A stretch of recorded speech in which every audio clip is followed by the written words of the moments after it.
ფიქრობდა ბევრს. იგივე მომავალი თაობისთვის როგორ მიეწოდებინა საინტერესოდ ეს მუსიკა და ამიტომ რაღაცა ესეთ სტუდიასავიცაც კი გააკეთა, სადაც ზუსტად აი სოლფეჯიოს, ლიტერატურას ყველაფერს ოღონდ სულ სხვა სახით და სულ სხვა მონდომებით აკეთებდა, იმდენად რომ ბავშვები კი არა, მშობლები ითხოვდნენ, რომ ცალკე მშობლები ჯგუფი რო გახსნათო, იმდენად საინტერესო იყო. ხა ესევე რა გიხწერთ, მაგრამ მართლა, იმიტომ რომ მოცული იყო თვითონ მთლიანად ამ მუსიკით.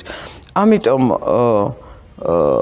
ჩვენც გვიზიარებდა ამას და ქონდა ჩუმი ადამიანი იყო, ვერ ვიტყვი რომ ესეთი, მაგრამ ძალიან გულგახსნილი იმისთვის რომ სულ რაღაცა ცოდნა მოეცა.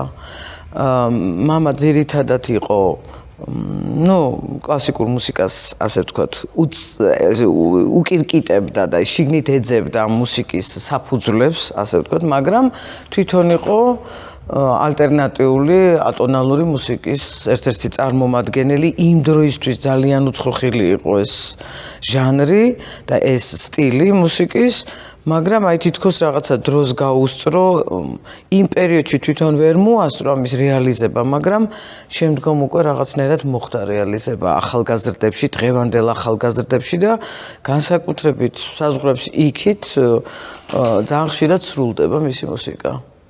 აქაც შესრულებულა, მაგრამ იქით უფრო სამწუხაროდ, მაგრამ იქით უფრო ხშირად სრულდება, ამიტომ რაღაცნაირად იქით მოსმენა უფრო გვიწევს ხოლმე და სასურველი იქნება, რომ აქეთაც იყოს. თუმცა მყავს ამის მიმდევრები და შემსრულებლები. რთული მუსიკაა, ასე ვთქვათ, მაგრამ აი ჩუმი კომპოზიტორი იყო, ასე ვთქვათ, კი იყო კომპოზიტორთა კავშირის წევრიც იყო, მაგრამ დიდად ეს არაფერს არ აძლევდა.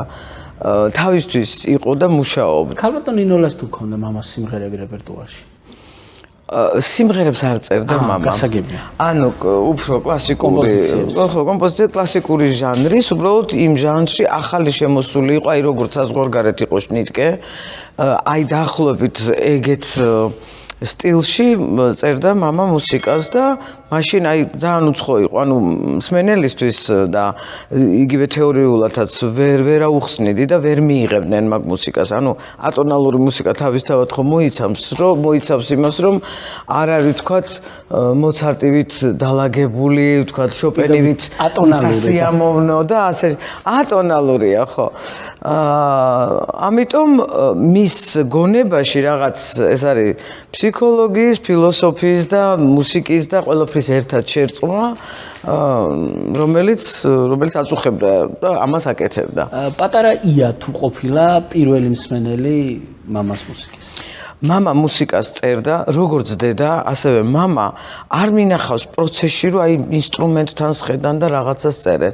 ეს ჩვენ ოჯახში იყო, აი რაღაცნაირად თავში მოდიოდა, მათ თავში მოდიოდა და მე მახსოვს სოხუმში ვისვენებდით, კომპოზიტორთა სახლი იყო იქ დასასვენებელი, სადაც მამას აძლევდნენ საგზურებს და მივდიოდით ხოლმე ყოველ წელს და იქ ჩვენ ნომერში ინსტრუმენტი არ გქონდა, ზოგიერთ ნომრებში, ასე ვთქვათ, ლუქსებში იყო ინსტრუმენტი, მაგრამ ჩვენ ეგეთი ნომრები არ გქონდა ხოლმე და მამა იჯდა და სულ ნოტებში წერდა. ანუ რაც თავში მოსდიოდა, იმას აფიქსირებდა ნოტებში. ანუ მის გონებაში ეს მუსიკა ცხოვრობდა, ანუ ინსტრუმენტით შიგნით ქონდა, ყველაფერი იყო და ამას წერდა და მერე უკვე ამის რეალიზება ეს იყო არა მარტო საფორტეპიანო, არამედ მაგალითად სამი ფორტეპიანოსთვის იშვიათობაა ეგეთი რაღაცა, რომ სამი ფორტეპიანოსთვის დაიწეროს. ორკესტრისთვის და რაღაც კვარტეტისთვის, ორკესტრისთვის და ფორტეპიანოსთვის, ანუ და ეს ორკესტრს რო წერ უკვე, ეს თუ არ შეასრულა ვინმემ, ესე ვერ გაიგებს მაყურებელი და თვითონ ეს ყველაფერი ყურში ესმოდა. ამიტომ წერდა და წერდა.